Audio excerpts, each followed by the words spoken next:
There's Jocelyn. Hello. Hello. Hi, Matthew. Hey Hi guys, there.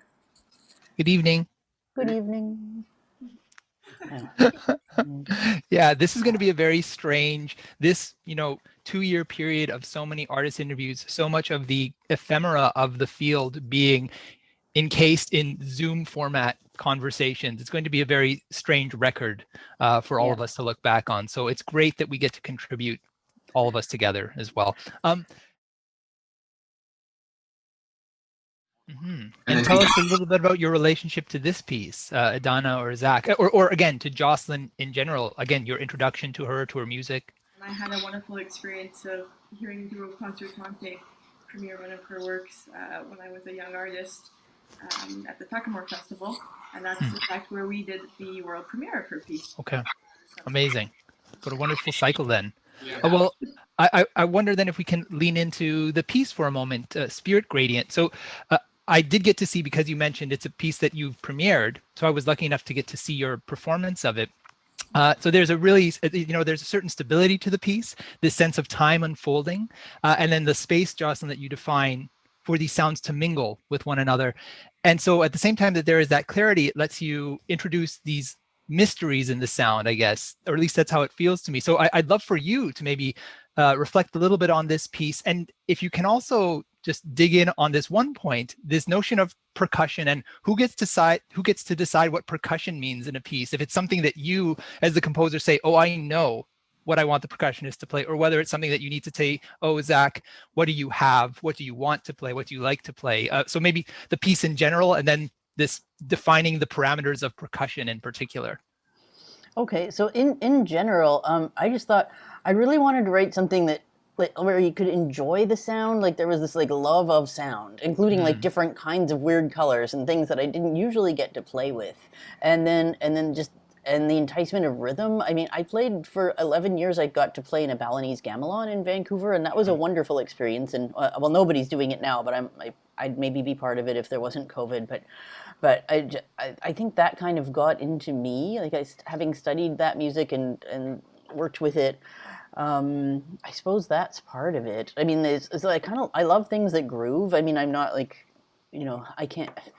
I don't know how bogus that sounds, but I mean, I do love things that have kind of an exciting beat. And so that was a lot of the time, that was what was going on. And even when it's not kind of grooving along, there is definitely a focus on sort of rhythm. That's a huge thing, which maybe is not surprising for piano and percussion, but it doesn't have to be that way. Like there's all kinds of ways that you could go, but that was the way I went. And then as far as the percussion, I think we had a really fun kind of back and forth. Okay. Because I was interested in what Zach likes to do and what he has, and he made me videos of some of the things he had and different triangles and the different sounds. And then I said, and what about crotales? And he actually got 2-octave crotales, and I got to write for them. I was like, yay! This is the super coolest thing. That was it's something I always wanted to have in my collection, and this was a great excuse to buy them. So yeah.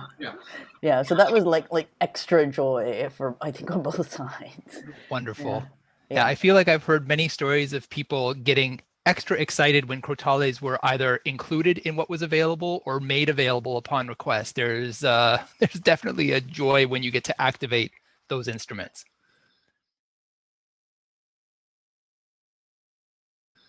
So I wonder now, because when I'm thinking about this piece, I'm connecting it to questions that I generally have about compositional process and how a composer conceptualizes of a piece, and where, Jocelyn, for this piece or in general, you fall on this continuum between writing for the instrument, the mechanics of a particular sounding body or combination of those bodies, or writing for the artist, the performer, that individual.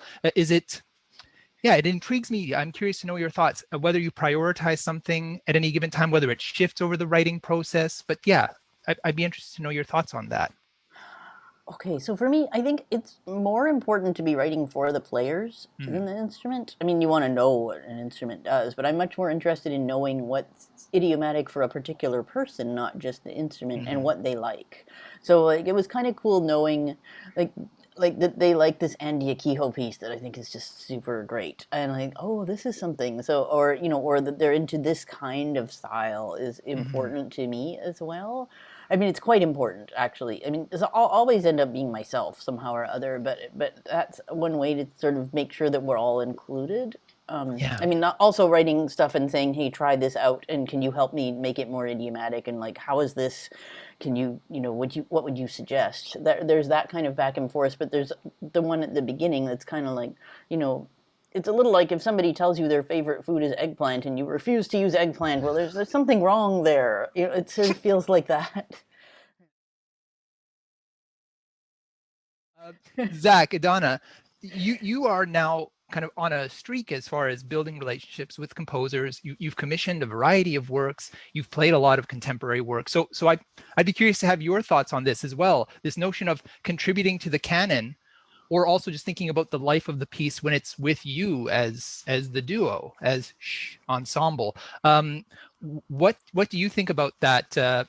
That way that you shape your own repertoire, but then the way that you might even contribute to the canon for other artists who would perform in this configuration? Yeah.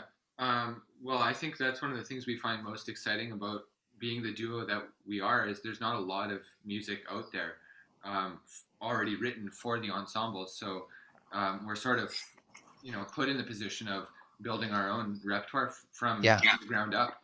And I guess one of the main things we want to do beyond just commissioning new pieces and performing new works by living composers is to not just perform them once, but do them a lot. And I think that's one of the sort of the pillars of what we try to do as a duo.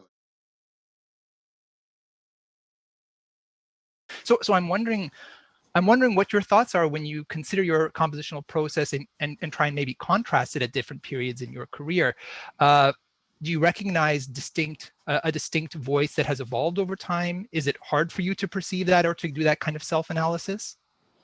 Oh, it's an interesting question. I mean, because the one constant for me as far as being a composer, well, no, maybe there are two. One is that I improvise a lot, and then I'll often even record stuff, and if I'm not, and I quite often record stuff and then write from there and then sort of scroll around. And the other is that I'm always convinced that I have no idea what I'm doing. And literally, Jordan and I will text each other and go, "I've forgotten how to compose," and there is actual panic, and we all know that this happens over and over, but it's very real. No, I think you've given us at least these insights into whether and how you can or you should or you must. I think that the intuition that you feel about being in the moment and also engaging with this improvisatory practice as the basis for your composing is a really intriguing part for us to understand of what you do. Interested to know because, when I think about people who are writers, writers also are readers. And when we're talking about composers and artists working with sound, they are also listeners, but we don't necessarily talk as much as we perhaps should about how we listen or what we listen to, how we try and listen generously perhaps, or how we listen. You kind of point out something like listening to something that you're not really able to unlock or understand or comprehend fully, but it's intriguing. So I wonder if maybe you can just reflect on that, how you think about listening, whether it's, again, this intuitive thing where different platforms feed things towards you over the course of a day or a month or a year. But yeah, I'd just be curious to hear your reflections on listening. Okay. Oh, that's a tough one. I mean, because there's multiple things here.